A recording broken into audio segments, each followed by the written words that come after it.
ایک قوم جو ظلم کے نیچے پس رہی تھی،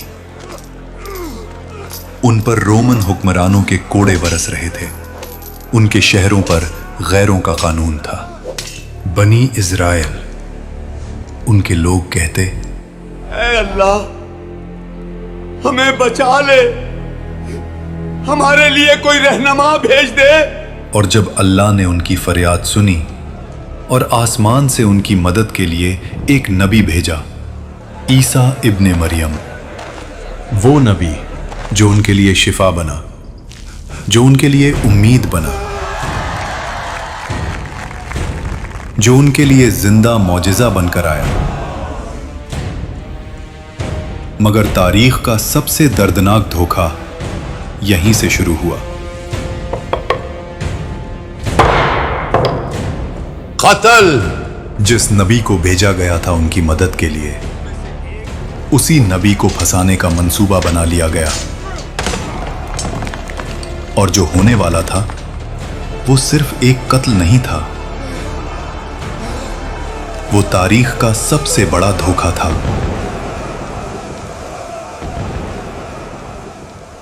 تو پھر سوال یہ ہے، جس نبی کو قتل کرنے آئے تھے وہ گیا کہاں؟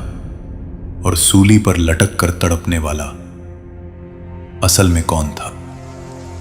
بیت المقدس، یروشلم، وہی شہر جہاں انبیاء کی صدائیں گونجی تھیں، جہاں سجدوں کی خوشبو تھی اور جہاں اب رومن جھنڈے لہراتے تھے۔ بنی اسرائیل کا شہر، لیکن حکم رومن امپائر کا چلتا تھا۔ تمہیں روم کی غلامی قبول کرنی ہوگی، یہ فیصلہ حتمی ہے۔ گلیوں میں رومن سپاہی، ظلم عام تھا، انصاف مہنگا، اور حق بولنا جرم۔ رومن قانون کے نیچے بنی اسرائیل صرف سانس لے رہے تھے، جینا ان کے اختیار میں نہیں تھا۔ اسی اندھیرے دور میں اللہ نے اپنی رحمت کا سلسلہ شروع کیا۔ حضرت زکریا علیہ السلام، قرآن کہتا ہے وہ نبی بھی تھے اور حضرت مریم علیہ السلام کے کفیل بھی۔ ایک دن زکریا علیہ السلام محراب میں گئے تو دیکھتے کہ مریم علیہ السلام کے پاس ایسا رزق تھا جو اس شہر کی زمین پر مل ہی نہیں سکتا تھا۔ زکریا علیہ السلام نے پوچھا، اے مریم،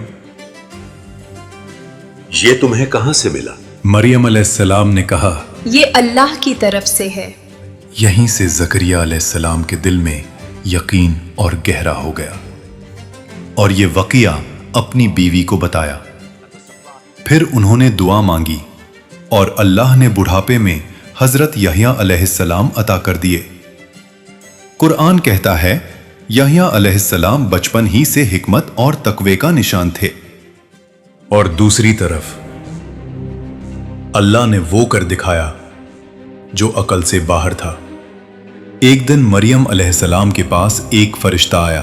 مریم علیہ السلام اس فرشتے سے انجان تھیں اور انہوں نے کہا، میں رحمان کی پناہ لیتی ہوں، اگر تو پرہیزگار ہے تو دور رہ۔ جواب آیا، میں تیرے رب کا بھیجا ہوا فرشتہ ہوں۔ پھر وہ الفاظ جو تاریخ بن گئے، میں اللہ کی طرف سے تجھے ایک پاک بیٹے کی خوشخبری دینے آیا ہوں۔ مریم علیہ السلام نے کہا، مجھے بیٹا کیسے ہو سکتا ہے جب کسی مرد نے مجھے چھوا نہیں؟ جواب صرف اتنا تھا، یہ تیرے رب کا فیصلہ ہے، اور اللہ ہر چیز پر قادر ہے۔ مریم علیہ السلام سمجھ چکی تھیں یہ بشارت نہیں، امتحان ہے، اور بیت المقدس کو ابھی پتہ بھی نہیں تھا کہ جلد عیسیٰ ابن مریم پیدا ہونے والے ہیں۔ اور جب حضرت عیسیٰ علیہ السلام پیدا ہوئے تو لوگ بول اٹھے، یہ کیسا جرم ہے؟ مگر اللہ نے گود میں موجود بچے سے جواب دلوا دیا، میں اللہ کا بندہ ہوں، اس نے مجھے نبی بنایا۔ یہ صرف جواب نہیں تھا، یہ بیت المقدس کے لیے تنبیہ تھی۔ کچھ ہی عرصے بعد عیسیٰ علیہ السلام نے تبلیغ شروع کی۔ اپنے پڑوسیوں سے ویسا ہی پیار کرو جیسا تم خود سے کرتے ہو۔